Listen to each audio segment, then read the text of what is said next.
que você destaca como mais importante nesse resultado? Acho que, em primeiro lugar, diria que é a redução de 67% que houve na pobreza no Brasil desde o lançamento do Plano Real até o final da década passada. Por quê? Qual foi o motivo? Os motivos foram aumento da renda e principalmente redução da desigualdade de renda, que é bem marcada na década dos anos 2000. O que a pesquisa mostra é que a renda dos 50% mais pobres cresceu 68%, enquanto a renda dos 10% mais ricos cresceu 10%, ou seja, cresceu 5,5 vezes mais rápido a renda dos pobres, ou seja, como se os pobres estivessem num país que cresce como a China, enquanto os mais ricos estão num país relativamente estagnado. O que levou esse crescimento de renda dos mais pobres? Principalmente o efeito educação. A renda dos 20% mais pobres, que em idade ativa, teria crescido 55% só pelo efeito educação. Quer dizer, eles estão mais no mercado. Esse é o disparado principal efeito.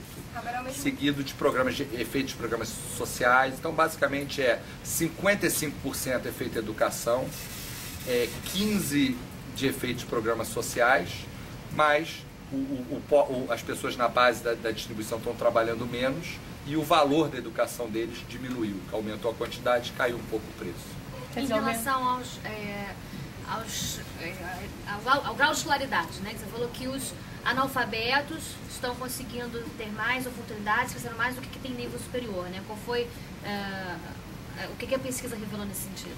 Quer dizer, a pesquisa revela, primeiro, uma grande queda da desigualdade, grande no sentido histórico, comparado com o que houve no Brasil antes, desde 60, e o que aconteceu em outros países. Então a desigualdade no Brasil atinge o seu nível mínimo histórico pela pesquisa. A gente volta a um nível menor que o do censo de 60, ela aumentou muito na década de 60 a desigualdade, na década de 80 e 70 também, e ela tem uma queda, então, de forma que a desigualdade no Brasil está no seu mínimo histórico, e as principais, vamos dizer, as faces humanas dessa queda da desigualdade, um aumento de renda muito maior dos analfabetos em relação a quem tem superior incompleto, pelo menos, um aumento de renda de pelo menos 40%, já controlando por tudo, a mais os analfabetos tiveram um crescimento de renda 40% a mais do que quem tem nível superior incompleto. Que caiu 17%. Que caiu 17%. Houve um crescimento de renda muito maior entre negros e pardos do que brancos, cresceu 43%, 48% entre os pardos, contra 21% dos brancos. Cresceu muito mais no Nordeste, que é uma área mais pobre do que no Sul e no Sudeste do Brasil. Cresceu mais no estado mais pobre do Brasil, que era o Maranhão, e menos em São Paulo, que era o estado mais rico. 46 no Maranhão, 7 em São Paulo. Então, todos os lugares que se olha, cresceu mais a renda entre as mulheres, que tinham renda menor do que entre os homens.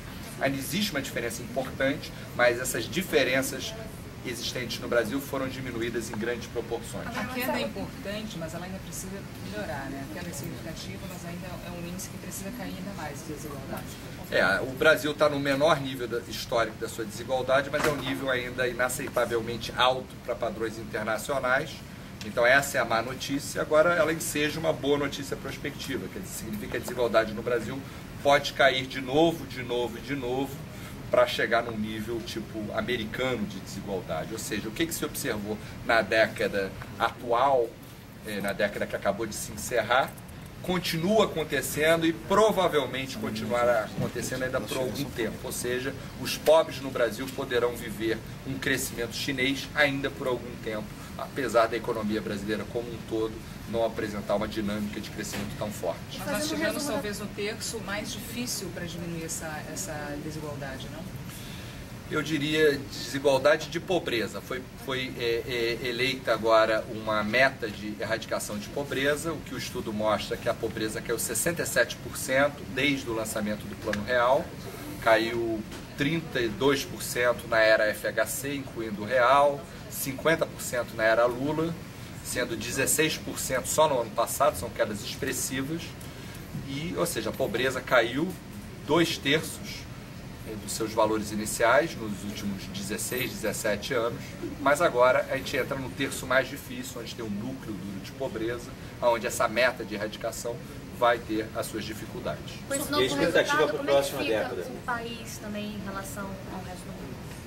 Quer dizer, o Brasil, o que a pesquisa mostra é que a desigualdade está aumentando nos países emergentes, tipo China, Índia, África do Sul, Rússia e demais, nos países desenvolvidos. Ela cai no Brasil de uma maneira muito diferente da sua história e desses outros países.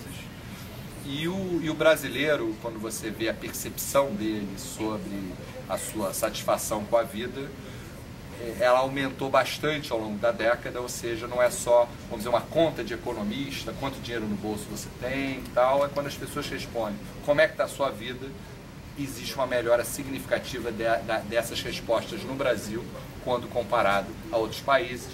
O Brasil é número 44 em satisfação com a vida em 2001, e ele sobe bastante até 23 em 2006 e primeiro em 2011.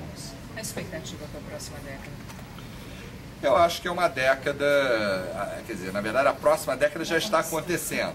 O que os dados mostram, e que a gente vai até março, é que a pobreza segue caindo, não no ritmo tão forte quanto no final do ano passado, também influenciado pelo calendário eleitoral. A renda segue crescendo, não tão forte, a desigualdade segue caindo aí tão forte.